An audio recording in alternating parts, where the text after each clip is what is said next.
I have a very important message for you, okay? And I want you to know that you are part of a civil rights movement. I hope somebody has explained that to you by now. That's what we're talking about. And when California RSOL, our elevator pitch is this: our organization exists to protect the Constitution by restoring the rights of registered citizens. And I invite you to think of that, to protect the Constitution by restoring the rights of registered citizens. Because any diminution, reduction of protection under the Constitution hurts everybody. Okay, it hurts registered citizens, it hurts their family members, it hurts anybody who cares about them, but it hurts everybody because we have a Constitution that protects us all. And so I want you to remember that while I share with you a dream I have. I'm happy to join you today in a day of consequence, a day that may go down in history as a turning point in a civil rights movement dedicated to restoring justice for all. In 1787, the founders of our country created and adopted a constitution which established the United States of America. 4 years later, the founders amended the Constitution by adding protections for individuals' rights and liberties, 10 amendments known as the Bill of Rights. But more than 200 years later, the promises of the Constitution and of the Bill of Rights are being denied to a group of citizens and who languish in the corners of society and find themselves exiled in their own land. That group of individuals has been labeled by some as sex offenders. I shall henceforth refer to you as registered citizens. Many registered citizens have made a mistake. Many have broken a law. And all have paid their debt to society by going to prison or serving time on probation. Despite the payment of their debts to society, registered citizens continue to be punished by being denied jobs, a home in which to live, credit, access to parks, beaches, and libraries, as well as exiled from some or all members of their families. Some registered citizens are unemployed, some are homeless, and some are murdered by vigilantes for no other reason than they're labeled as a sex offender. This is punishment, despite what the U.S. Supreme Court has ruled. The requirement to register is not the same or even similar to becoming a member of Price Club. In a sense, we have come to this conference in Dallas to cash a check, a promissory note signed by the founders of our nation. It is obvious today that the United States of America has defaulted on this promissory note insofar as registered citizens are concerned. For instead of honoring the sacred obligations of the Constitution, the United States has given registered citizens a bad check, a check which has been returned and marked insufficient funds. But we refuse to believe that the Bank of Justice in America is bankrupt. We refuse to believe that there are insufficient funds in the great vaults of opportunity of this nation. So we have come to Dallas to cash this check. A check that will give us the riches and security of justice.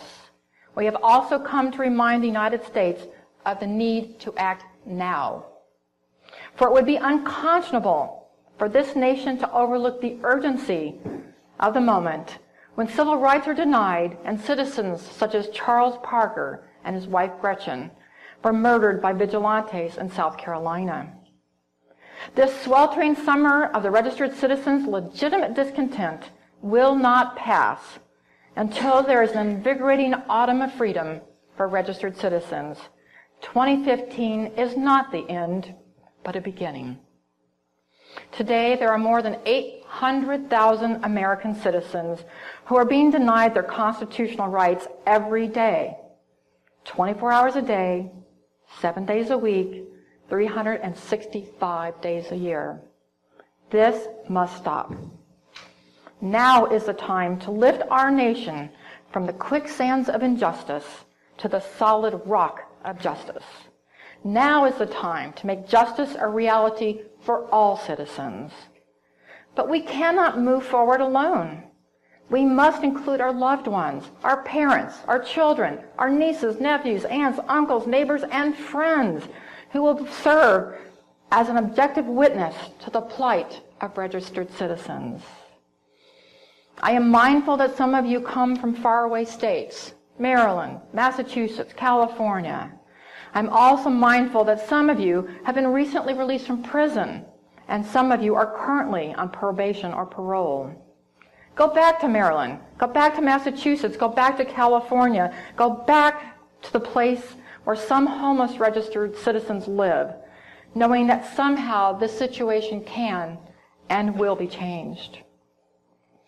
I say to you today, friends, even though we face the difficulties of today and tomorrow, I have a dream.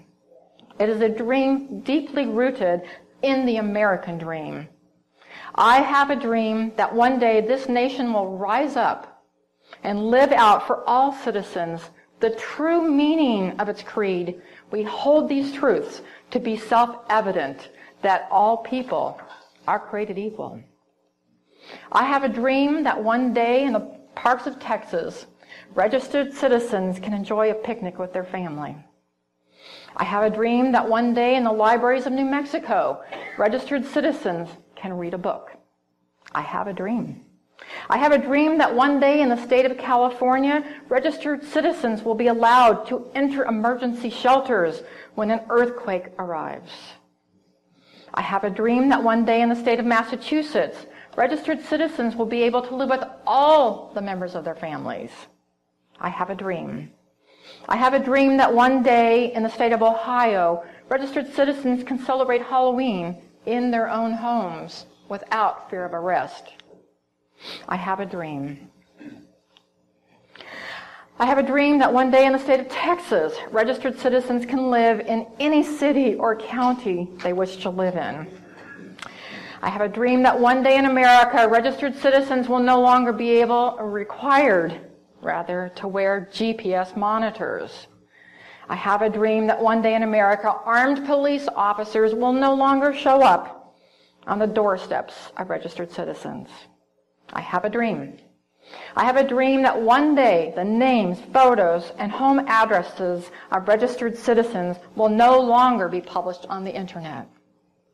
I have a dream that one day in America, elected officials will no longer pass laws that deny the civil liberties of registered citizens in order to increase their chance of election or re-election. I have a dream. I have a dream that one day registered citizens will not be treated like lepers and will not be publicly disgraced, humiliated, and shamed.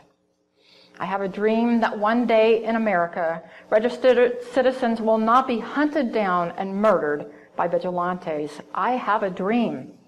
I have a dream that one day in America, the U.S. Supreme Court will recognize that registration is punishment and prevent new laws from being applied to registrants retroactively.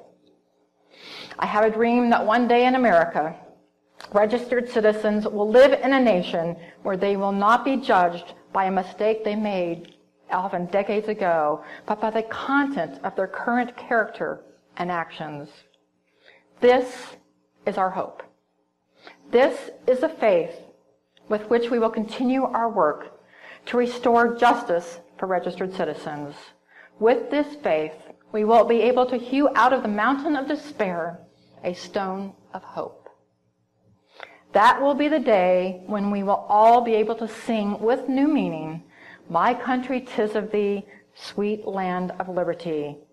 And if America is to remain a great nation, this must be true. So let justice ring from Mount Rainier in Washington. Let justice ring from the Mississippi River in Louisiana. Let justice ring from the Rocky Mountains in Colorado. Let justice ring from the beaches of California. Let justice ring. And when these things happen, justice will reign. From every village and hamlet, from every state and city. And that will in turn, speed up the day when all citizens, registered and unregistered, join hands and repeat together the ultimate goal of our movement, to live as citizens, which is expressed clearly in the last 6 words of our nation's Pledge of Allegiance, with liberty and justice for all. Thank you.